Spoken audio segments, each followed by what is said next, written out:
Okay, चलो चालू करते हैं अभी लेक्चर को। सो आज हम लोग पढ़ने वाले एप्लीकेशन ऑफ मैट्रिक्स, ठीक है। अच्छा, जो पिछले बार हमने पढ़ा था तो उसका तुम लोग होमवर्क करना। एक सेकेंड को एंटर कर रहा है। एक्सरसाइज, जो पहला एक्सरसाइज है पेज नंबर 851 पे, पेज नंबर 51 टू 52 पे फर्स्ट एक्सरसाइज है इसका। तो उसका फिफ्थ का first and third and six का थर्ड वन करना, ठीक है। सर आप क्वेश्चन लिख सकते हैं यहाँ पे, मेरे पास बुक नहीं है। अच्छा, बुक नहीं है। स्टेट बोर्ड का ना है ये। हाँ, स्टेट बोर्ड का है ये। नहीं है। Now we'll continue with our topic application of matrix। तो हमने जो अभी इनवर्स निकालना सीखा मैट्रिक्स का, उसका एक्चुअली यूज कहाँ पे आता है? तो उसका यूज हमें आता है सॉल्व करने को लीनियर इक्वेशंस, ठीक है। तो स्पेसिफिकली हम लोग यहाँ पे पढ़ने वाले हैं linear equation in two variables, ठीक है। So how to solve linear equation in two variables with the help of matrix, okay. तो दो वेरिएबल का तो एक्चुअली इजी होता है, वैसे मैट्रिक्स के बिना भी बहुत इजी होता है, बट एक्चुअली मैट्रिक्स कोई भी लीनियर इक्वेशन को सॉल्व कर सकते हैं, ठीक है। सिर्फ दो वेरिएबल का नहीं, तीन चार पांच एन वेरिएबल्स का हम लोग मैट्रिक्स से सॉल्व कर सकते हैं। बट हम लोग का इतना ज्यादा स्टैंडर्ड तो नहीं है, तो हम लोग सिर्फ टू वेरिएबल्स का पढ़ रहे हैं, ओके। चलो, ओके। सो फॉर एग्जाम्पल हम लोग दो इक्वेशंस लेंगे, ठीक है।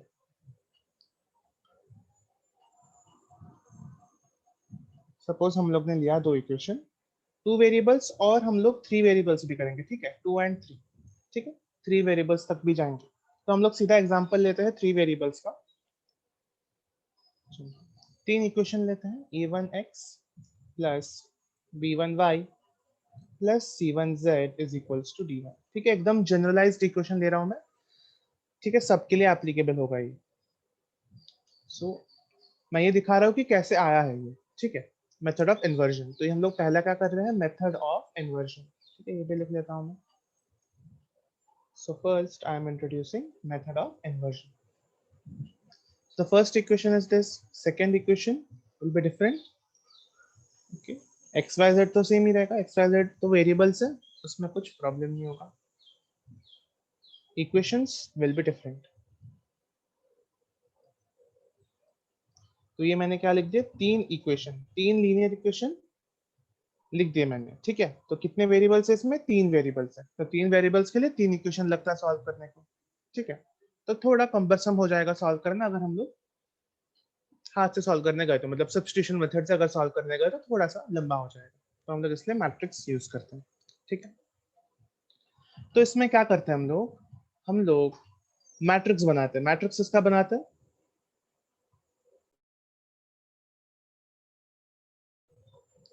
तो मैट्रिक्स देखो किसका बनाता है यहाँ पे, कोएफिशिएंट्स का। एक्स का कोएफिशिएंट क्या है, a1, वाई का कोएफिशिएंट क्या है, b1, जेड का कोएफिशिएंट क्या है, c1। ऐसे हर एक इक्वेशन में एक्स वाई जेड के कोएफिशिएंट से हमें दिख रहे हैं। तो हम लोग ने एक ए मैट्रिक्स लिया है, ठीक है। A matrix is what, coefficient matrix, ठीक है। इसको तुम लोग क्या बोल सकते हो, कोएफिशिएंट मैट्रिक्स। इसमें सारे कोएफिशिएंट्स रहेंगे। तो फर्स्ट इक्वेशन में क्या क्या कोएफिशिएंट है, a1 b1 c1। Second equation में a2 b2 and c2, we can see a2 b2 and c। Third equation में कितने कोएफिशिएंट्स है, वही a3 b3 और c3, ठीक है। ऑब्वियसली हर एक इक्वेशन में अलग अलग कोएफिशिएंट्स रहेंगे, ठीक है, क्योंकि अलग अलग इक्वेशंस है ये। चलो, फिर नेक्स्ट क्या होगा, नेक्स्ट होगा वेरिएबल मैट्रिक्स। वेरिएबल मैट्रिक्स क्या है, वेरिएबल मैट्रिक्स हम लोग x से रिप्रेजेंट करते हैं, x is equals to x y z, ठीक है। तो इसमें तीन वेरिएबल आएंगे, x y z, this is the variable matrix, okay, ठीक है। और अभी देखना, और एक है कांस्टेंट मैट्रिक्स। कांस्टेंट मैट्रिक्स क्या है, जो कांस्टेंट बाकी है राइट हैंड साइड पे, d1 d2 d3, d1 d2 d3 को साथ में मिलाने से क्या बोलता है, कांस्टेंट मैट्रिक्स। तो उसको हम लोग b से रिप्रेजेंट करते हैं, that is d, d1 d2 d3, okay. तो a x और b, ये तीनों क्या हो गए, कांस्टेंट, सर ये तीनों मैट्रिक्स हो गए, ठीक है। a is what, A is the variable matrix, A is the coefficient matrix, X is the variable matrix and B is the constant matrix. ठीक है, तो पूरे इस इक्वेशन को हम लोग मैट्रिक्स फॉर्म में कैसे रिप्रेजेंट कर सकते हैं? That is AX is equals to B, मतलब A multiplied by X is equals to B. तो इस पूरे इक्वेशन को हम लोग सिंपली ये मैट्रिक्स से रिप्रेजेंट कर सकते हैं, that is AX is equals to B. अब ये कैसे वो भी देख लेते हैं. ठीक है, यहाँ पे a और x मल्टीप्लाई हो रहा है कि नहीं, a और x मल्टीप्लाई हो रहा है, और हम लोग ने पढ़ा है मल्टीप्लिकेशन की कुछ रूल्स होते हैं, तो चेक करते हैं कि वो रूल सेटिस्फाई हो रहा है कि नहीं. ठीक है, तो a मैट्रिक्स का ऑर्डर क्या है? a मैट्रिक्स का ऑर्डर क्या है? 3 इंटू 3, 3 रोज 3 कॉलम्स, तो ऑर्डर क्या है? 3 इंटू 3. एक्स वाई जेड, ये जो x वाला मैट्रिक्स है वेरिएबल मैट्रिक्स है. ठीक है, तो ये क्या है? कॉलम मैट्रिक्स है, मतलब एक कॉलम है इसमें, इसलिए मैं क्या बोल रहा हूँ इसको? Column matrix. बट रो तो 3 है, तो रो 3 एंड कॉलम 1, तो 3 इंटू 1 ऑर्डर हो गया. और बी का भी ऑर्डर लिख ही लेते हैं, दैट इज 3 इंटू 1 अगेन. ठीक है, तो यहाँ पे क्या दिख रहा है हमें? यहाँ पे हमें दिख रहा है कि मल्टीप्लिकेशन रूल फॉलो हो रहा है ए और एक्स में. अगर ए मल्टीप्लाई बाय एक्स करूंगा तो इसका लास्ट और इसका फर्स्ट सेम होना चाहिए, हमने पढ़ा है मल्टीप्लिकेशन रूल में. ठीक है, तो ए का लास्ट और एक्स का फर्स्ट ये सेम होना चाहिए. ठीक है, तो अगर ये सेम हो गया तो रिजल्टिंग मैट्रिक्स का ऑर्डर क्या होता है? ए इंटू एक्स क्या होगा? ठीक है, ए इंटू एक्स. ठीक है, ए मल्टीप्लाइड बाय एक्स कर रहा हूं मैं यहाँ पे, दोनों मैट्रिक्स का मल्टीप्लीकेशन, दोनों मैट्रिक्स का मल्टीप्लीकेशन परफॉर्म करके देखते हैं क्या आता है हमारे पास. ठीक है, ये ए मैट्रिक्स लिख दिया and multiplied bye I am doing the x matrix. तो इसमें आंसर कितने ऑर्डर का आएगा वो भी हमें देखना चाहिए. आंसर कितने ऑर्डर का आ गया? अभी इसका लास्ट और इसका फर्स्ट हम लोग ने देख लिया कि इक्वल है. ठीक है, तो ऑर्डर क्या होगा? जो बाकी है 3 और 1, तो उससे बनेगा order of the resulting matrix. Order of the resulting matrix will be 3 into 1. ठीक है, अभी उसमें एलिमेंट्स क्या क्या होंगे देखना. तो थोड़ा सा बड़ा बना रहा हूं मैं क्योंकि बड़े बड़े एलिमेंट्स आएंगे इसमें. ठीक है, तो मल्टीप्लीकेशन कैसे होता है? यह ऐसे एरो करना और ऐसे एरो करना, हमने सिखाया था मल्टीप्लिकेशन. चलो फिर से रिवाइज कर लेते हैं. हर एक एलिमेंट के साथ हर एक एलिमेंट का, तो a1 वन इंटू एक्स. ठीक है, अब इसका हो गया. फिर नेक्स्ट एलिमेंट का b1 one into y plus c1 one into z. देखना a1 x plus b1 y plus c1 z. ठीक है, तो एक रो और एक कॉलम को हम लोग ने मल्टीप्लाई कर दिया. ठीक है, तो रेस्पेक्टिव पोजीशन के एलिमेंट्स मल्टीप्लाई हो रहे हैं. फर्स्ट पोजीशन फर्स्ट के साथ, सेकंड पोजीशन सेकंड के साथ और थर्ड पोजीशन थर्ड के साथ, ऐसे. फिर सेकंड रो में भी सेम होगा, a2 into x plus b2 into y plus c2 into z. तो ये बन गया मेरा second element, a2 into x plus b2 into y plus c2 into z. And next क्या बनेगा? a3 into x plus b3 into y plus c3 into z. ठीक है, समझ में आ गया? अभी देखना, ये अभी ये 3 इंटू 3 का मैट्रिक्स नहीं है, 3 इंटू 1 का मैट्रिक्स है, क्योंकि ये पूरा एक ही एलिमेंट है ना, ये पूरा एक ही एलिमेंट है. सोचो ये एक नंबर है, ऐसे सोचो. ठीक है, ये पूरा एक एलिमेंट है. ठीक है, ये भी एक एलिमेंट है और ये भी एक एलिमेंट है, तो तीनों एलिमेंट एक ही कॉलम में है, तो ये कॉलम मैट्रिक्स है, दैट इज 3 इंटू 1 मैट्रिक्स. ठीक है, अभी पूरा इक्वेशन क्या है? That ax is equals to b is equals to b. तो is equals to b apply करते हैं, is equals to d1 d2 d3 d1 d2 d3, that is also 3 into 1.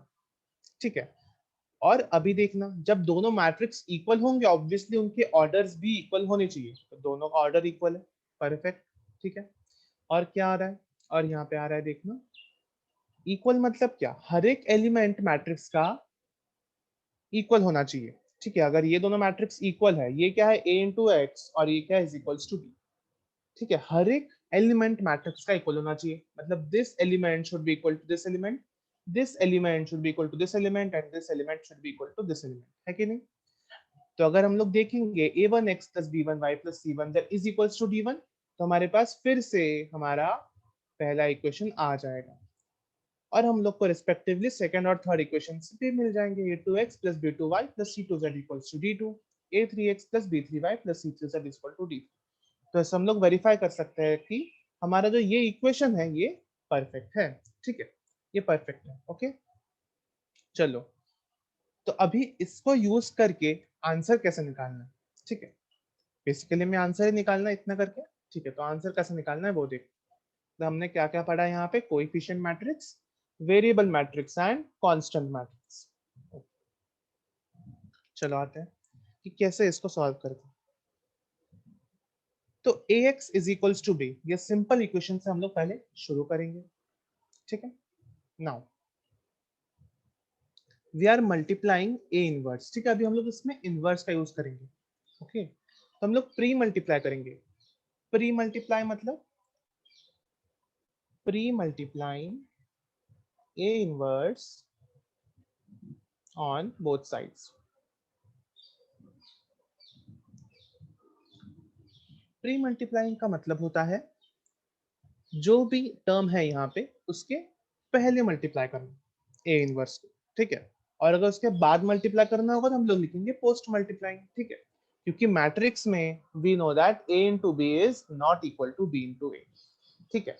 Square matrix में होता है but normally matrix में A into B is not equal to B into A, ठीक है। तो हम लोग आगे कर रहे हैं मल्टीप्लाई कि पीछे कर रहे हैं मल्टीप्लाई, वो ध्यान में देना है हमें। Excuse me. तो ए इनवर्स मैंने प्री मल्टीप्लाई किया है, तो प्री मल्टीप्लाई करके और एक बार लिख लेते हैं यहाँ पे, A inverse A x is equals to A inverse into B, ठीक है। तो हमने दोनों साइड में पहले इनवर्स को मल्टीप्लाई किया, ठीक है। चलो अब देखना, अब हम लोग क्या करेंगे, यहाँ पे एक नॉर्मल प्रॉपर्टी यूज करेंगे। यहाँ पे जो ब्रैकेट है ए इंटू एक्स में, वो हम लोग यहाँ पे लगा देंगे, देखना ए इनवर्स ए एक्स। तो बस ब्रैकेट को शिफ्ट किया, तो ब्रैकेट को शिफ्ट करने से कुछ प्रॉब्लम नहीं होगा, ठीक है। क्योंकि मल्टीप्लीकेशन का जो ऑर्डर है वो तो सेम है, ठीक है। इसके बाद ये मल्टीप्लाई है, इसके बाद ये मल्टीप्लाई है, उसमें कुछ फर्क नहीं पड़ता, ठीक है। अगर मैं बोलूँ ए बी सी, अगर बी सी को ब्रैकेट में डालू और फिर बोलूँ ए बी सी और ए बी को ब्रैकेट में डालू, तो मैट्रिक्स के लिए ये सही है, ठीक है। इसको आई थिंक कम्यूटेटिव प्रॉपर्टी बोलता है, ठीक है। मैट्रिक्स ये प्रॉपर्टी को होल्ड करता है, okay, no problem in that. तो हम लोग ने क्या किया, बस ब्रैकेट को शिफ्ट कर दिया। तो हमारे पास यहाँ पे क्या बना, एक इक्वेशन बना छोटा सा, ए इनवर्स इनटू ए। अब मैंने क्या बताया था, अगर ए इनवर्स इनटू आया है तो दोनों क्या है, एक दूसरे के रेसिप्रोकल है सॉर्ट ऑफ, ठीक है। अगर रिलेट करना है तो अगर रेसिप्रोकल है तो क्या आता है, अगर हम लोग ए इनवर्स इनटू ए करें तो 1 आता है। लेकिन 1 यहाँ पे क्या है, मैट्रिक्स के फॉर्म में आई, ठीक है। आई आई आ जाएगा आंसर, ठीक है। तो हम लोग ने क्या पढ़ा था, A inverse is equals to A inverse A is equals to I, ठीक है। ये इक्वेशन हमने इनवर्स ऑफ अ मैट्रिक्स में पहले डे में ही पढ़ा था, ठीक है। इनवर्स निकालते टाइम, निकालने से पहले इनफैक्ट हम लोग ने ये कॉन्सेप्ट देखा था कि A into inverse is equals to A inverse into A is equals to I. तो डायरेक्टली यहाँ पे हम लोग आई सब्स्टिट्यूट कर सकते हैं, ठीक है। आई सब्स्टिट्यूट कर सकते हैं, तो I into x is equals to A inverse into B. और मैंने अभी क्या बोला कि मैट्रिक्स में तुम आई को 1 से रिलेट कर सकते हो इन नॉर्मल मैथमेटिकल ऑपरेशंस। तो अल्टीमेटली इक्वेशन क्या आ जाएगा, x is equals to A inverse into B. अभी 1 इंटू टू को 1 इंटू टू नहीं लिखते ना, सिर्फ 2 लिखते हैं। सिमिलरली आई इंटू एक्स को सिर्फ x लिख सकते हैं, ठीक है। तो x is equals to A inverse into B. और x एक्चुअली क्या है, मेरा वेरिएबल मैट्रिक्स है। तो variable matrix left hand side में है और आंसर मेरा राइट हैंड साइड में आ जाएगा जब मैं ए इनवर्स और बी को मल्टीप्लाई करूंगा। So we will see that by an example, ठीक है। ये प्रोसेस होगा हमारा सॉल्व करने का, ठीक है। हम लोग ये सब प्रूफ नहीं करेंगे, ठीक है। ये सब प्रूफ हम लोग फिर से नहीं करेंगे, हम लोग सिर्फ इस इक्वेशन का इस्तेमाल करेंगे, x is equals to A inverse into B. Fine, चलो अभी हम लोग धीरे धीरे एग्जांपल्स लेते हैं, ठीक है। पहले सिंपल एग्जांपल लेते हैं।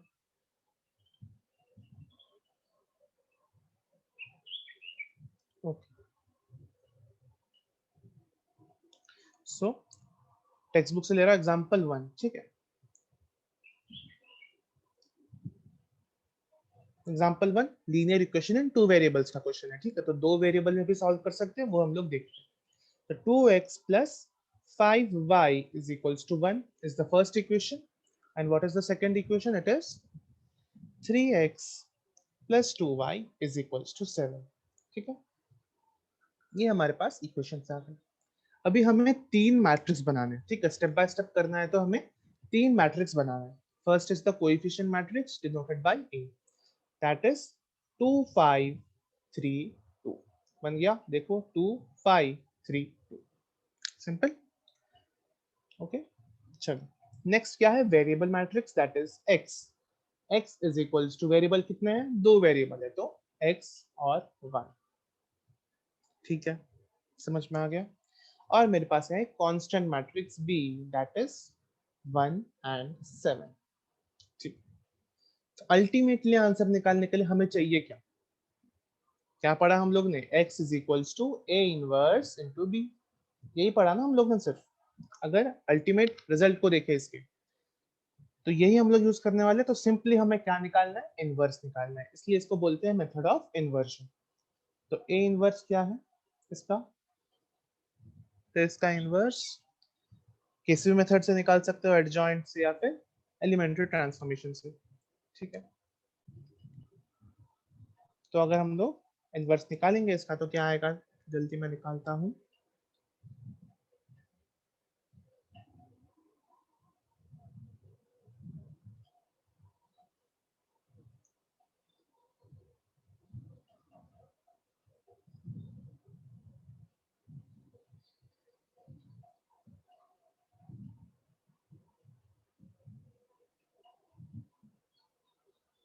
ओके, तो ये इनवर्स होगा इसका, ठीक है। हम लोग एक बार शॉर्टकट देख लेते हैं 2 into 2 मैट्रिक्स का इनवर्स निकालने का, ठीक है। तुम लोग को एग्जाम में शॉर्टकट यूज नहीं करना है, बट चेक करने के लिए यूज कर सकते हो, ठीक है। चलो एक छोटा सा शॉर्टकट पढ़ लेते हैं कि 2 into 2 मैट्रिक्स का इनवर्स जल्दी कैसे निकाले और कैसे चेक कर सकते हैं, ठीक है। तो ए बी सी डी, ठीक है, सपोज ये 2 into 2 मैट्रिक्स है, ठीक है, सिर्फ 2 into 2 मैट्रिक्स के लिए ये, और कोई मैट्रिक्स के लिए नहीं है, ओके। सो इंपॉर्टेंट नोट क्या है इसका, ओनली फॉर 2 into 2 मैट्रिक्स।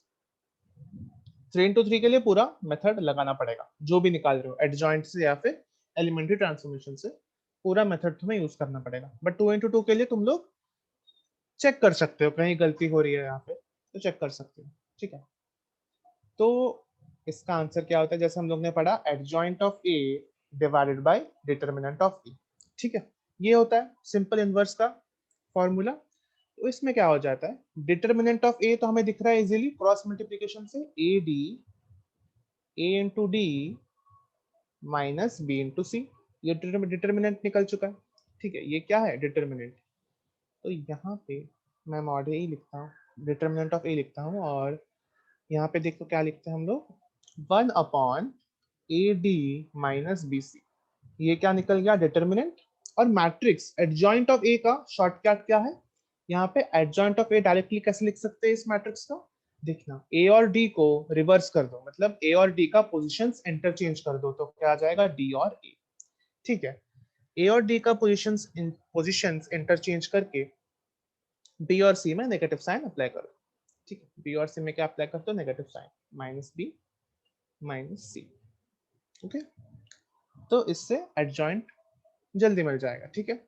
तो इस मेथड को तुम लोग वेरीफाई भी कर सकते हो, ठीक है। एडजॉइंट निकालना मैंने सिखाया लास्ट क्लास में, तो इस मेथड को तुम लोग वेरीफाई कर सकते हो, okay. So adjoint of A का डायरेक्ट कैसे निकाल सकते हैं, d minus B minus c a एस, ठीक है। तो ए और डी को क्या बोला मैंने, ए और डी को रिवर्स करना है और बी और सी में नेगेटिव साइन लगाना है, ठीक है।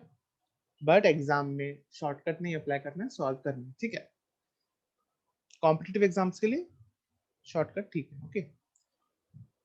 डिटरमिनेंट ऑफ ए तो सिंपल है, a d minus b c, चलो ये समझ में आ गया होगा, और उसी से मैंने जल्दी निकाला है यहाँ पे, ठीक है। तो उसी से देखना कैसे जल्दी निकाला है, ए इनवर्स कैसे निकाल लिया मैंने, 2 और 2 यहाँ पे है, 2 और 2 ए और डी के पोजीशन में, दोनों को इंटरचेंज कर दिया। अभी नसीब अच्छा है कि दोनों सेम ही नंबर है, तो 2 और 2 ही रहे, ठीक है। फिर 5 और 3 में नेगेटिव साइन अप्लाई कर दिया, तो -5 - 3, और डिटरमिनेंट निकाला। डिटरमिनेंट क्या है देखना, डिटरमिनेंट मैंने निकाला, उसका आंसर क्या आया, 2 into 2 minus 5 into 3, 4 minus 15 that is -11, 4 minus क्या आ गया 15, दैट इज नथिंग बट -11। तो 1/-11, जैसे यहाँ पे लिखा है 1/AD minus BC into adjoint of A, similarly यहाँ पे 1 upon the determinant into adjoint of E. तो मेरे पास क्या निकल गया, इनवर्स निकल गया। समझ में आया? ठीक है। अब तुम लोग को माइनस साइन अंदर लेना है कि इधर ही रखना है, वो तुम्हारी मर्जी है टोटली। ठीक है, तो मैं बाहर ही रखता हूँ, क्या प्रॉब्लम है? कुछ प्रॉब्लम नहीं है उसको। ठीक है, चलो अभी हमें निकालना क्या है, x निकालना है, तो निकालते हैं। x is equals to a inverse into b। Into इतना स्पेसिफाई करने की जरूरत नहीं है, अगर ऐसे लिख रहे हैं तो मल्टीप्लिकेशन ही कर रहे हैं हम लोग। ओके, फिर x को लिखो, क्या है, x and y, variable matrix. Variable matrix है x। ओके, a इनवर्स क्या है, a इनवर्स ये पूरा है चीज, तो इसको लिख दो 1 अपॉन माइनस 11, और क्या लिखते हो यहाँ पे 2 माइनस 5 माइनस 3 और 2। ठीक है, and multiplied by B. B matrix क्या, अब तक हम लोग ने छुआ भी नहीं उसको, that is this matrix. B matrix क्या है, 1 7। तो तुम लोग चेक भी कर सकते हो ये मल्टीप्लीकेशन हो भी सकता है इसका कि नहीं, ऑर्डर चेक करके। तो इसका ऑर्डर है 2 इंटू 2, इसका ऑर्डर है 2 इंटू 1। ठीक है, तो सेम है ना, लास्ट और फर्स्ट। इसका लास्ट और इसका फर्स्ट सेम है, तो हम लोग कर सकते हैं मल्टीप्लीकेशन। और इसका आंसर क्या आएगा, आंसर आएगा 2 इंटू 1, क्योंकि 2 और 1 यहाँ पे है जो बाकी है, तो 2 इंटू 1 इसका आंसर आएगा। ठीक है, थोड़ा सा बड़ा बनाते हैं इसको ताकि एक्यूमुलेट कर पाए। ठीक है, चलो 1 अपॉन माइनस 11 तो ऐसे ही रहेगा, उसमें कुछ प्रॉब्लम नहीं है, वो तो मैट्रिक्स नहीं है, वो तो ऐसे ही रहेगा। ठीक है, चलो मल्टीप्लाई करते हैं। तो हम लोग ने मल्टीप्लिकेशन सीखा था मैट्रिक्स का, तो 2 इंटू 1 फर्स्ट के साथ फर्स्ट, तो ऐसे जाना है, एक रो और यहाँ पे कॉलम। तो first element of the first row multiplied by first element of the first column, so 2 into 1, so simply 2 into 1, अभी तक खत्म नहीं हुआ है, पूरा रो कंप्लीट करना है। फिर प्लस -5 इंटू, अभी -5 तो सेकंड एलिमेंट है, तो इसका भी सेकंड एलिमेंट लेना है कॉलम का, तो -5 इंटू 7। ठीक है, समझ में आ रहा है? चलो, second element of this matrix क्या होगा, ये सेकंड रो लेना है हमें, और कॉलम तो एक ही है तो वही लेना है। -3 into 1, -3 into 1 plus 2 into 7, 2 into 7। ठीक है, समझ में आ रहा है? बेसिक सा हम लोग ने लिखा है, देखिए।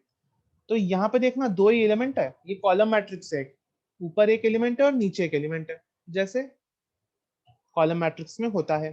ठीक है, तो 1 अपॉन -11, अभी इनको सॉल्व करो, देखो 2 इंटू 1 क्या होता है, 2, 2 इंटू 1 इज 2, और -5 इंटू 7 -35, तो 2 -35 क्या होगा, 2 -35 होगा -33।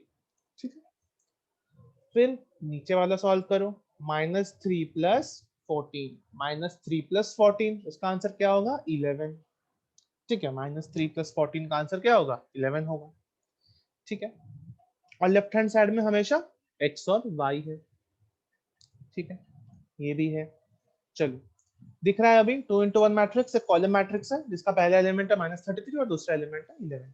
ठीक है, चलो, फिर x y का आंसर क्या आ जाएगा, अभी बाकी क्या है, सिर्फ -11 से डिवाइड करना, तो -33 डिवाइड बाई -11। ठीक है, दोनों से डिवाइड होगा, एंड 11 अपॉन -11। ठीक है, तो यहाँ पे बाहर डिविजन है, मतलब सारे एलिमेंट से डिवाइड होगा, और मल्टीप्लीकेशन रहेगा तो सारे एलिमेंट से मल्टीप्लाई होगा, इज इक्वल्स टू, आंसर क्या आ रहा है यहाँ पे 3, -33 upon -11 is 3, and 11 upon -11 is -1।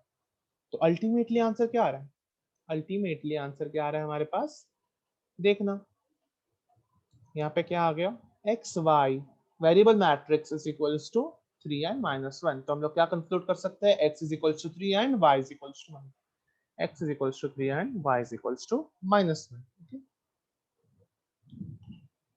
ठीक है, तो इसको तुम लोग नोट करना है तो कर लो। ठीक है,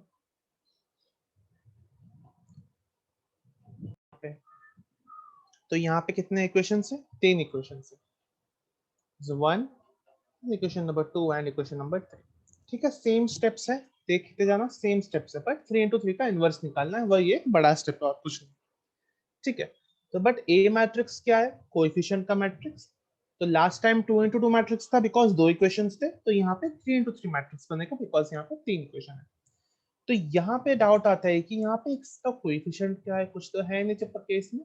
तो यहाँ पे एक्स का कोएफिशिएंट है 1, ठीक है, एक्स का कोएफिशिएंट है यहाँ पे 1, और y का क्या है, बिकॉज यहाँ पे नेगेटिव साइन है तो नेगेटिव ऑफ 1, ठीक है।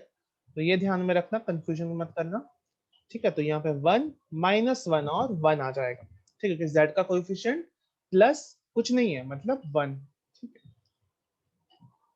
तो 1 -1 1, सेकेंड इक्वेशन में कोएफिशिएंट्स क्या है, 2 1 और -3, और थर्ड इक्वेशन में है 1 1 1, सिंपल, ठीक।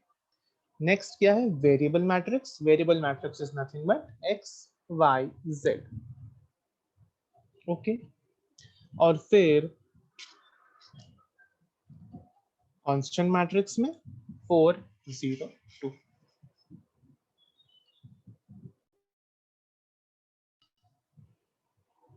तो ये हमारे 3 मैट्रिक्स हो गए, ठीक है। इसमें तो कोई प्रॉब्लम नहीं होना चाहिए, बस अभी इसका मेन टास्क क्या है, इसका इनवर्स निकालना। तो चलिए इसका इनवर्स निकालते हैं। तो हम लोग जल्दी में है, तो हम लोग एडजॉइंट मेथड से इनवर्स निकालेंगे। तो एडजॉइंट मेथड के लिए हमारे पास सारे एलिमेंट्स होने चाहिए।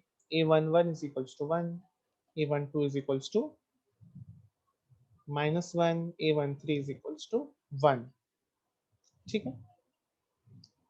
फिर यहाँ पे हम लोग, चलो इनका ही माइनर फटाफट निकाल लेते हैं, ठीक है, माइनर भी साइमल्टेनियसली निकाल लेते हैं। तो m11 कितना आएगा, m11 मतलब a11 का एक रो और एक कॉलम काट दो और बाकी का डिटर्मिनेंट निकालो। तो डिटर्मिनेंट क्या है, यहीं से देख सकते हो डिटर्मिनेंट 1 into 1 -3 माइनस ऑफ, देखना यहाँ पे कंफ्यूजन होगा नहीं तो, 1 into 1 -3 into 1। तो क्या आ जाएगा आंसर इसका, 1 + 3 दैट इज 4, ठीक है। इसको फिर से हम लोग लिख सकते हैं 4। समझ में आया, ठीक है। ज्यादा स्पेस ना कंज्यूम हो इसलिए मैं कॉम्पैक्टली लिख रहा हूँ, ठीक है, बट स्टेप दिखा रहा हूँ, ठीक है। m12 करेंगे तो a12 का हमें लेना पड़ेगा, a12 का रो और कॉलम काटेंगे। तो क्या आएगा, कौन सा मैट्रिक्स आएगा, 2 -3 1 1, ये मैट्रिक्स आएगा, दिख रहा है 2 -3 1 1। तो 2 into 1, तो यहाँ पे क्या आ जाएगा, लिखेंगे तो डिटर्मिनेंट 2 into 1 -3 into 1। तो अल्टीमेटली आंसर क्या आएगा, 2 + 3 दैट इज इक्वल्स टू 5, ठीक है। तो ये मेथड से तुम लोग माइनर तो आराम से निकाल सकते हो अभी, ठीक है। m13 is equals to, minor निकालने में कंफर्टेबल हो ना, मुझे बताओ। तो ऐसे ही माइनर निकालना है, m13 निकालेंगे तो यहाँ से निकालेंगे, तो इसका आएगा रो कॉलम कैंसिल करके, ठीक है। तो 1, ठीक है। फिर ठीक है, अभी सिर्फ माइनस निकाल लेते हैं हम लोग। तो m21 इसका माइनस निकालना है, तो क्या आएगा,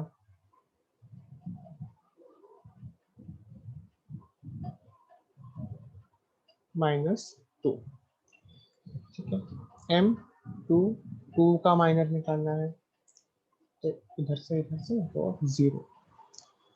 फिर m23 इसका निकालना है, तो आंसर क्या आएगा, 2, ठीक है। देखना, चेक करना, 1 into 1 माइनस ऑफ -1, ठीक है। तो चेक भी करना साथ में, ठीक है, अंधा विश्वास नहीं करना कि सही लिख रहे हैं।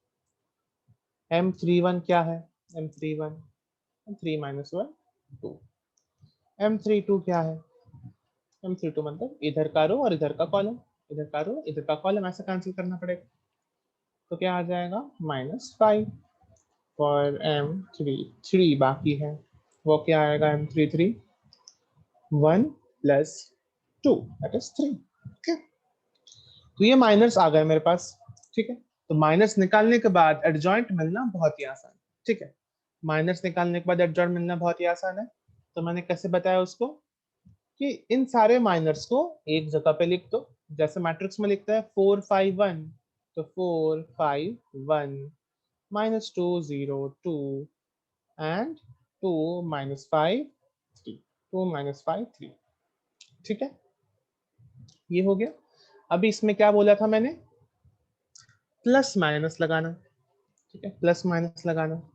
तो क्या आ जाएगा, plus minus plus minus plus minus plus minus plus लगा लिया। अब इसका ट्रांसपोज ले लो, ठीक है। एक्चुअली ये जो लिखा है हम लोग ने क्या है, कोफैक्टर मैट्रिक्स, ये हमारे पास मिला कोफैक्टर मैट्रिक्स। ओके, यहां से अभी मिलेगा मेरे को एडजॉइंट इसका ट्रांसपोज लेके, तो क्या आ जाएगा 4 2 2 -5 0 5 एंड 1 -2 3, ठीक है। चलो ये तो मैंने एडजॉइंट निकाला, और एक चीज निकालनी बाकी, दैट इज डिटर्मिनेंट। तो डिटर्मिनेंट निकाल लेते हैं, ठीक है। तो डिटर्मिनेंट ऑफ ए क्या आ जाएगा, 1 into 1 plus 3 plus 1 into 2 plus 3 minus 1 और प्लस 1 into बाकी क्या है 2 minus 1, ठीक है। तो डिटर्मिनेंट का आंसर क्या आ रहा है, 4, यहाँ पे 5 और यहाँ पे 8, दैट इज 10। तो इसका आंसर आ रहा है 10। तो value of the determinant is 10। So what is the value of inverse of A, inverse of A मिल जाएगा, A inverse is equals to 1/10 into the adjoint, ठीक है। तो this is the total inverse. अभी हम लोग को क्या करना है, अभी सिंपली हम लोग को मल्टीप्लाई करना है b से, ठीक है। तो x is equals to same जैसे हम लोग ने 2 into 2 में किया था, that is a inverse into b। 2 into 2 मतलब हम लोग ने जो दो वेरिएबल के केस में किया था वही हम लोग इसमें अप्लाई करेंगे। तो आ जाएगा 1/10 into 4 2 2 -5 0 5 1 -2 3, और इसको हम लोग मल्टीप्लाई कर देंगे 402 से। 402 क्यों, क्योंकि ये ही मेरा बी मैट्रिक्स है, ये मेरा बी मैट्रिक्स है, ठीक है। अब इसको मल्टीप्लाई करेंगे, इसका आंसर क्या आएगा फिर से देखना। ये मल्टीप्लाई कर रहे हैं हम लोग 3 into 3 और 3 into 1, तो 3 3 सेम है तो मल्टीप्लिकेशन कर सकते हैं, और बाकी क्या है 3 और 1, 3 into 1 का मैट्रिक्स आएगा, ठीक है। तो 4 into 4 plus 2 into 0 plus 2 into 2, तो फर्स्ट ये आ गया, ठीक है। ऐसे एरो हमेशा बनाना, ठीक है, यहाँ पे रो में यहाँ पे कॉलम में, गुड प्रैक्टिस, ओके। फिर क्या आएगा -5 into 4 plus 0 into 0 plus 5 into 2, फिर 1 into 4 plus -2 into 0 plus 3 into 2, ये आ गया मेरे पास इसका मैट्रिक्स मल्टीप्लिकेशन। और यहाँ पे x की जगह पे मैं क्या लिखूंगा, variable matrix x y z, ठीक है। तो आंसर क्या आ जाएगा अल्टीमेटली, 4 4 का कितना होता है 16, यहाँ पे तो 0 है, यहाँ पे 4, 2 into 4 तो 16 4 20, 20 आ गया यहाँ पे, ठीक है। 1/10 को मत भूलना, ठीक है, 1/10 भी है एक, उसको हम लोग भूल गए यहाँ पे लिखना, तो 1/10 भी लिख देंगे, तो यहाँ पे भी आ जाएगा 1/10। फिर क्या है -5 into 4 -20, यहाँ पे 0 0 into 0 0, और यहाँ पे 5 तो 10, 5 into 2 10, तो -20 और 10 जोड़ दिया तो क्या होता है -10, ठीक है, -10। और फिर लास्ट इक्वेशन क्या है, 4 into 1 4 माइनस 2 into 0 0, तो 4 प्लस 0 प्लस 6 हो जाएगा 10। तो अल्टीमेटली आंसर क्या आ रहा है, यहाँ पे डिवाइड करेंगे 10 से तो 2 -1 और 1, तो यहाँ पे हम लोग बोल सकते हैं दैट x का वैल्यू इज 2, y का वैल्यू इज 1 एंड z का वैल्यू इज 1, ठीक है। y का वैल्यू इज -1 एंड z का वैल्यू इज 1, ठीक है। तो ये मेरे पास पूरा इक्वेशन आ चुका है, ठीक है। तो इसको भी एक फटाफट जो जो पॉइंट्स तुम्हें लगते हैं नोट करना है तो नोट कर दो, ठीक है। ये तो इक्वेशंस हो गए, इक्वेशंस तो मिल जाएंगे तुम लोग को, ठीक है, बट ठीक नोट करो इसको अच्छे से। और इनवर्स निकालना थोड़ा ज्यादा प्रैक्टिस करना, जितना प्रैक्टिस करोगे इनवर्स निकालना उतना जल्दी जल्दी आ जाएगा आंसर, ओके। सो यहाँ पे मेथड ऑफ रिडक्शन कैसे हेल्प करेगा इसको सॉल्व करने में, ठीक। तो जैसे हम लोग क्या करते हैं, एलिमिनेशन मेथड के टाइम क्या करते हैं बताओ, यहाँ पे कोएफिशिएंट x का क्या है 2 है, तो यहाँ पे भी 2 से मल्टीप्लाई करेंगे और इक्वेशंस को ऐड कर देंगे, इजंट इट, यही करते हैं हम लोग, ठीक है। बस यही चीज यही जो हम लोग वेरिएबल को एलिमिनेट कर रहे हैं ये हम लोग को मैट्रिक्स में करना है। कैसे करना है मैट्रिक्स में? वही हमारा ट्रांसफॉर्मेशन से, एलिमेंट्री ट्रांसफॉर्मेशन से हमें ये अचीव करना है। ठीक है, तो पहले 3 स्टेप तो वही रहेंगे। ठीक है, मैट्रिक्स ए क्या है वो निकालना है, जो हम लोग ने मेथड ऑफ इन्वर्जन में भी किया था। वो 3 मैट्रिक्स तो पहले लिखना है। दैट इज यहाँ पे क्या है देखो। और एक चीज यहाँ पे, ये जो इक्वेशन है वो स्टैंडर्ड फॉर्म में नहीं है। क्यों स्टैंडर्ड फॉर्म में नहीं है? क्योंकि हमेशा x पहले आना चाहिए बाद में y, या फिर जो ऊपर है x और x पहले है बाद में y है, वही फॉर्म में नीचे वाला इक्वेशन भी आना चाहिए, नहीं तो पूरा गड़बड़ हो जाएगा। ठीक है, पूरा आंसर रॉन्ग आ जाएगा। तो पहले तो इसका मुझे ये इक्वेशन को मुझे स्टैंडर्ड फॉर्म में लाना हो। ठीक है, तो y माइनस एक्स को मैं कैसे लिख सकता हूँ? Minus x plus y is equals to -2। ठीक है, और उससे भी अच्छा करने के लिए, इजी करने के लिए मैं इसको लिख सकता हूँ directly x minus y is equals to 2। ठीक है, बहुत ही आसान हो जाएगा, ये अच्छा इक्वेशन है उल्टा। x minus y is equals to 2 है ना, पहले x आ रहा है फिर बाद में y आ रहा है, तो ये इक्वेशन हम लोग यूज करने वाले हैं। ठीक है, ये इक्वेशन मैं यूज करूंगा। तो इस इक्वेशन को मैं हटा देता हूँ, सेम ही इक्वेशन तो है, बस मैंने माइनस मल्टीप्लाई करके लिख दिया, ऐसा समझ सकते हो। ठीक है, और कुछ नहीं। चलो अभी हम लोग लिखेंगे ए मैट्रिक्स 1 और 3 इक्वेशन को यूज करके। तो क्या होगा वो? 2 3 2 3 एंड 1 -1। यहाँ पे x का कोएफिशिएंट 1 है और y का -1 है, तो इसलिए ऐसा लिखा है मैंने। ठीक है, यहाँ पे x मैट्रिक्स क्या है? अगेन वेरिएबल x और y, नो प्रॉब्लम। और b मैट्रिक्स क्या है? Constant, that is 2 and 9, that is 2 and 9 देख सकते होंगे ऊपर। ओके, उल्टा लिख दिया मैंने, उल्टा लिख दिया, 9 और 2 होगा, तो 9 एंड 2। चलो, तो कांस्टेंट मैट्रिक्स क्या होगा? 9 और 2। तो ये सब तो हम लोग ने पहले भी देखा है, पढ़ा है, तो इसमें करना क्या हम लोग को वो समझना है। ठीक है, तो इसको ax is equals to B के फॉर्मेट में पहले लिखना है। तो पहला स्टेप क्या होगा इसका? ax is equals to B के फॉर्मेट में लिखना। तो 2 3 1 -1 into x y is equals to 9 2। अभी हमें क्या परफॉर्म करना है? Elementary transformation. ठीक है, तो जैसे हम लोग इनवर्स निकालते टाइम एलिमेंट्री ट्रांसफॉर्मेशन परफॉर्म कर सकते हैं, वैसे ही सॉर्ट ऑफ करना। ठीक है, मतलब इधर चेंजेस करना है और वही चेंजेस यहाँ पर रिफ्लेक्ट होंगे।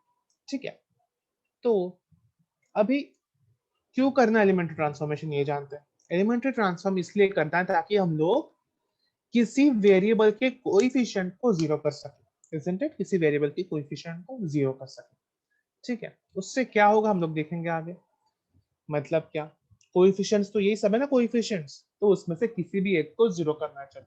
ठीक है, किसी भी एक को, तुम्हारी चॉइस है। ओके, 2 into 2 मैट्रिक्स में किसी भी एक कोएफिशिएंट को जीरो करना है। देखो, किसी भी एक कोएफिशिएंट को मैं जीरो करूंगा तो एक वेरिएबल का इक्वेशन बन जाएगा मेरे पास, और उस एक वेरिएबल का आंसर मिल गया अगर, तो दूसरे वेरिएबल का भी इजीली मिल जाएगा। ठीक है, ओके, क्योंकि यहाँ पे 2 into 2 मैट्रिक्स है, मतलब दो इक्वेशन से डील कर रहे हैं हम लोग। मतलब एक इक्वेशन का आंसर मुझे मिल गया, ठीक है, एक वेरिएबल का आंसर अगर मुझे मिल गया तो दूसरा वेरिएबल भी इजीली मिल जाएगा। ठीक है, तो यहाँ पे मुझे किसी एक एलिमेंट को जीरो करना है, तो मैंने चलो कर लिया, किस एलिमेंट को जीरो करना है? इस एलिमेंट को मुझे जीरो करना है। सपोज सपोज मुझे इस एलिमेंट को जीरो करना है, तो मैं क्या करूंगा बताओ। ये तो रो 2 है और ये क्या है? रो 1। सो रो 2 चेंजेस टू, क्या कर सकते हैं,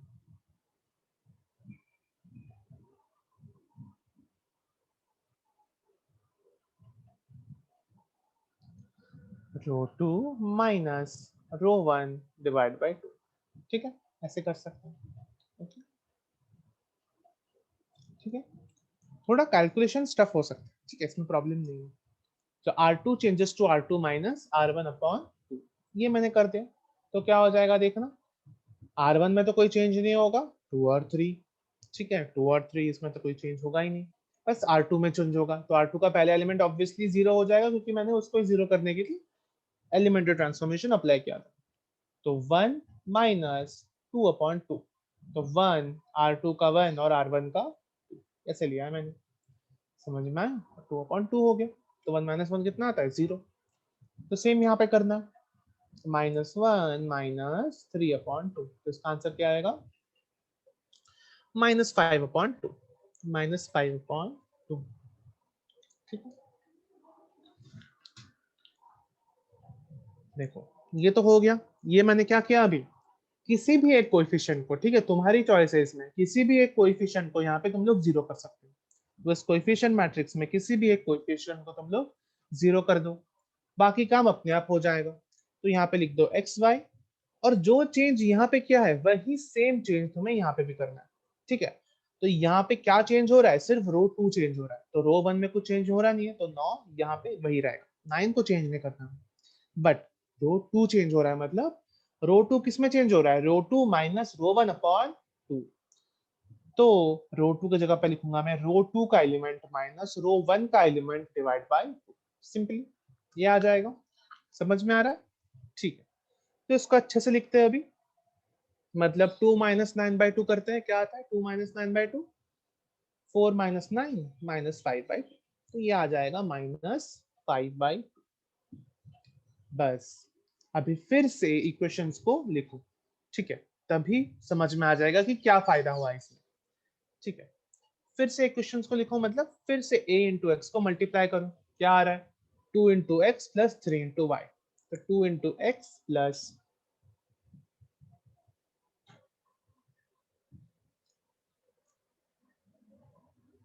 क्या डाउट है तुम्हारा? एक्स और वाई में चेंज नहीं होगा। देखो जब हम लोग इनवर्स में भी कर रहे थे, जब हम लोग इनवर्स निकाल रहे थे तभी भी हम लोग एलिमेंट्री ट्रांसफॉर्मेशन अप्लाई कर रहे थे। कैसा था वो, a into A inverse is equals to I. हम लोग ने a को i में कन्वर्ट किया था एलिमेंट्री ट्रांसफॉर्मेशन से, और i अपने आप a इनवर्स में कन्वर्ट हो गया था उन्हीं साइमल्टेनियस एलिमेंट्री ट्रांसफॉर्मेशन से। बट हम लोग ने a इनवर्स को तो छुआ नहीं था बिल्कुल भी, a inverse as it is था, है ना, उसको बिल्कुल भी नहीं छुआ था हम लोग, है कि नहीं? याद आ रहा है कुछ? आई को चलो बी में ट्रांसफॉर्म किया था, और ए इनवर्स को मैंने बिल्कुल भी नहीं छुआ था, और ए इनवर्स ऐसे ही था, तो A inverse is equals to B आ गया, इसलिए मुझे इनवर्स मिल गया। ठीक है, यही कॉन्सेप्ट हम लोग यहाँ पे अप्लाई कर रहे हैं। तो एक्स और वाई में बिल्कुल चेंज नहीं होगा, ठीक है, एक्स और वाई में बिल्कुल चेंज नहीं होगा, सिर्फ इधर और ये मैट्रिक्स में चेंज होगा, समझे?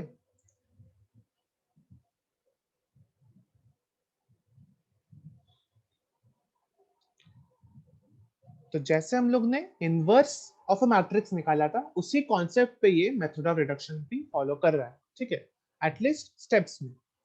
तो यहाँ पे फिर से जब हम लोग मल्टीप्लाई करेंगे तो 2 into x plus 3 into y is equals to 9 आ जाएगा। और सेकेंड इक्वेशन देखना, यहाँ पे तो जीरो है, मतलब 0 into x plus -5/2 into y is equals to what -5/2, ऐसा आएगा।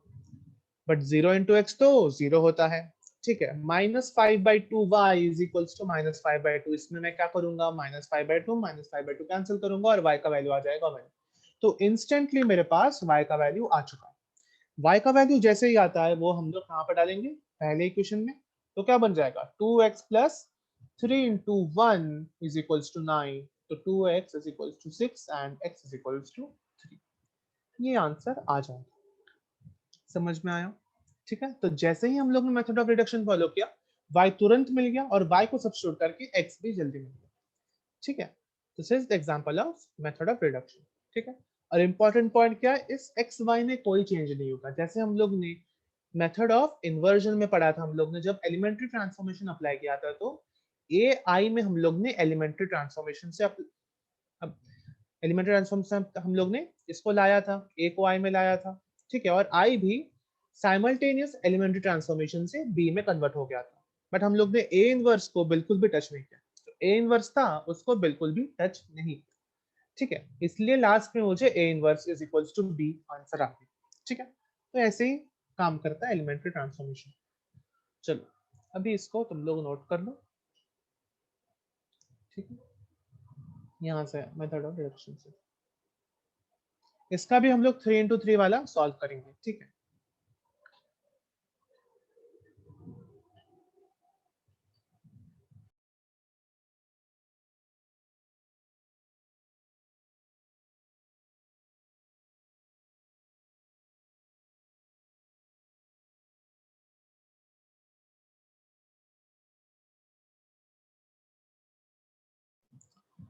हम लोग ने क्या किया, 3 into 3 मैट्रिक्स लिया।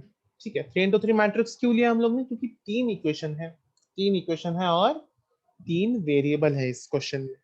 ठीक है, तो हम लोग ने कोएफिशिएंट मैट्रिक्स यहाँ पे लिखा है, यहाँ पे वेरिएबल मैट्रिक्स और यहाँ पे constant matrix Ax is equals to B। चलो, अभी इसके आगे हमें सोचना है कि हम लोग कैसे रिडक्शन कर सकते हैं। ठीक है, सबका मेथड्स अलग अलग हो सकता है। ठीक है, किसी का भी सेम मेथड होगा ऐसा नहीं है। ठीक है, बट यूजुअली हम लोग क्या करते हैं, देखो यूजुअली हम लोग क्या करते हैं, हम लोग दो वेरिएबल्स को एलिमिनेट करेंगे। देखना, फॉर एग्जांपल मैं बोलता हूँ, तो यहाँ पे किसी भी 3 कोएफिशिएंट्स को ऐसे जीरो करना है ताकि हमारे लिए इजी हो जाए। ठीक है, किसी भी 3 कोएफिशिएंट्स को। ठीक है, ज्यादा नहीं, 3 कोएफिशिएंट्स को जीरो करेंगे तो बहुत आसान हो जाएगा, बट कौन से वे में 3 कोएफिशिएंट्स को जीरो करना है वो देखते हैं। ठीक है, सपोज मैं कोई रैंडम क्वेश्चन लेता हूँ और एलिमेंट्री ट्रांसफॉर्मेशन के बाद मेरे पास ऐसा आता है ABCDE 0F0 0। ठीक है, मतलब मैंने कौन से 3 एलिमेंट को जीरो किए, देखो सेकंड रो में लास्ट एलिमेंट और थर्ड रो में 2 एलिमेंट को मैंने जीरो किया। तो ऐसे फॉर्मेट में अगर मैं जीरो करूंगा मेथड ऑफ रिडक्शन में तो मुझे फायदा होगा। ठीक है, मुझे फायदा होगा।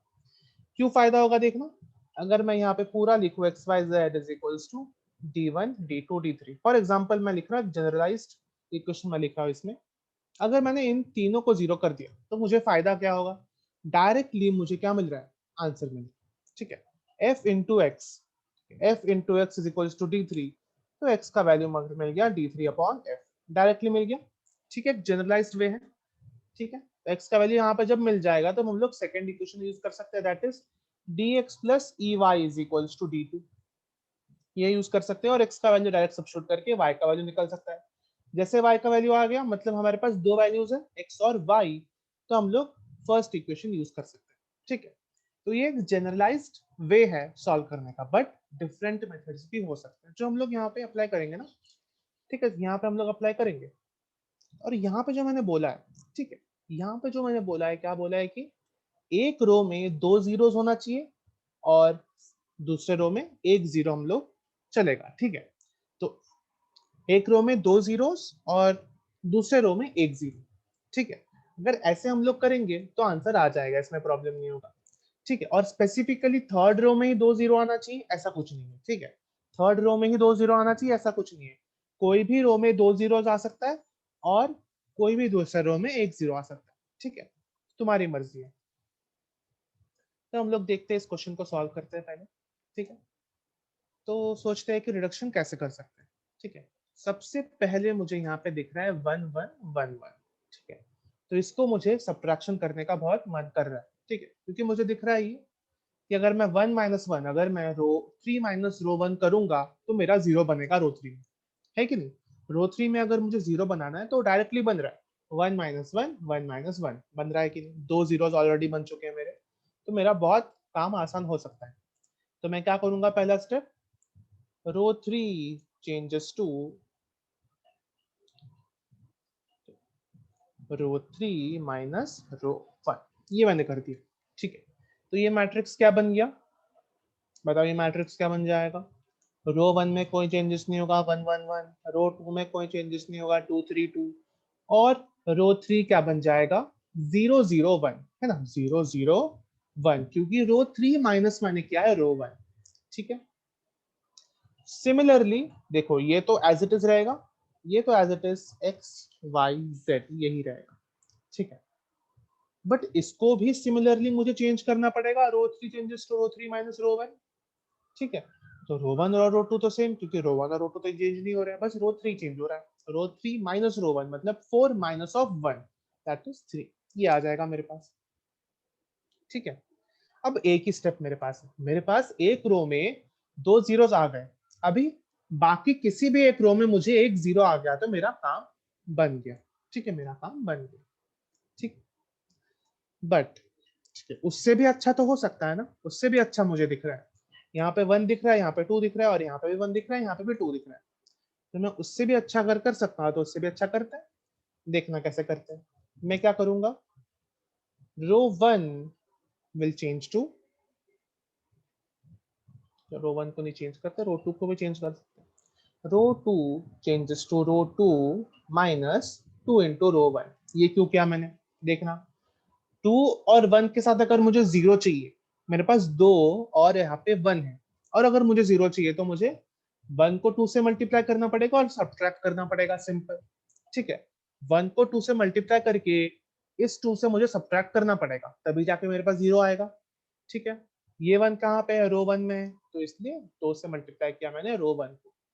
तो अल्टीमेटली क्या आएगा मेरे पास, देखना यहाँ पे ध्यान से,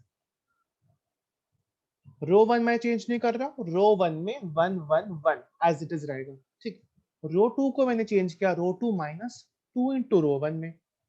ठीक है, तो क्या आ गया यहाँ पे, two minus two into one, है कि नहीं, रो टू में यहाँ पे टू है और रो वन में यहाँ पे वन, तो two minus two into one हो रहा है यहाँ पे।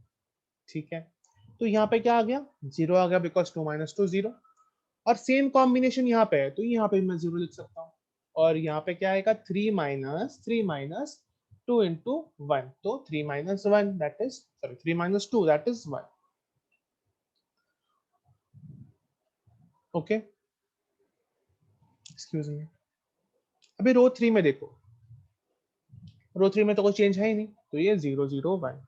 ठीक है, तो जो मैंने तुम लोग को जनरलाइज्ड थोड़ी देर पहले बताया था, उससे भी अच्छा आ गया हमें। उससे अच्छा क्यों आ गया, क्योंकि मेरे पास दो रोज में दो दो जीरोस आ गए।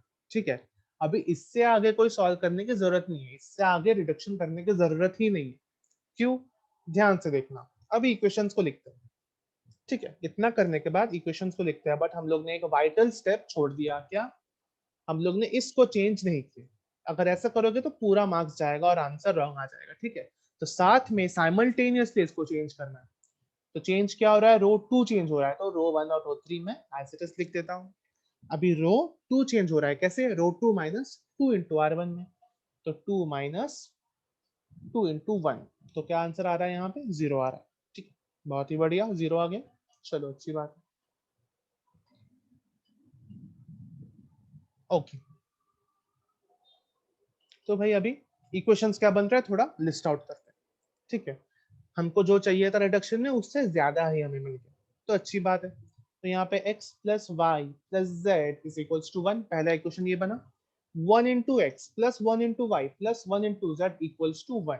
ठीक है, फिर zero into x zero, plus one into y plus y plus zero into z plus zero is equals to zero. ठीक है, फिर थर्ड क्या है यहाँ पे, zero into x that is zero, plus zero into Y that is zero, plus one into z that is equals to three. तो भाई कितना अच्छा हो गया ये, डायरेक्टली मेरे पास यहाँ से क्या आ रहा है, y इक्वल टू जीरो, और यहाँ पे आ रहा है z is equal to three, direct आ गया ना, कोई कुछ करना पड़ा y और z के लिए, कुछ नहीं करना पड़ा। अब क्या करना है, आंख बंद करके इधर सब्स्टिट्यूट करना है। तो क्या आ जाएगा, x प्लस वाई तो जीरो ही है, z क्या है थ्री, तो x plus three is equals to one, x is equals to minus two. ये आंसर आ गया। तो आंसर क्या है ultimately, x is equals to minus two, y is equal to zero और z इक्वल्स टू थ्री। ठीक है, तो इसको तुम लोग नोट कर लो। ठीक है, और कोई डाउट है तो मुझे पूछो, चैट में पूछो, माइक ऑन करके पूछो, चलता है, कैसे भी पूछो। ठीक है।